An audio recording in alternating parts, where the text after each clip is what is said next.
22 জানুয়ারি থেকে যে প্রচার উৎসব শুরু হয়েছিল তা আজ সকালে অর্থাৎ সকাল 7:30টায় শেষ হলো। ইসির বিধি মোতাবেক 48 ঘন্টা আগে গণসংযোগ শেষ করতে হয়, তাই আজ সকাল 7:30টায় রাজনৈতিক দলগুলোর যে প্রচারণা সেটি শেষ হয়েছে।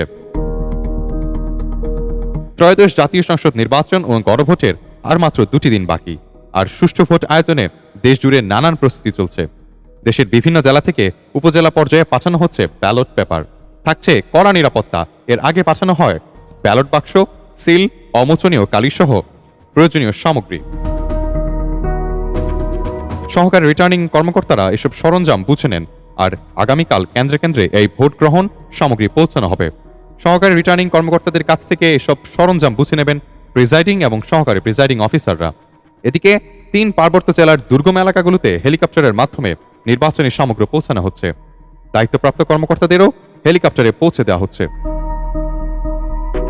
বৃহস্পতিবার 299 আসনে সকাল 7:30 থেকে শুরু হবে এই ভোট গ্রহণ, যা বিকাল 4:30 পর্যন্ত চলবে।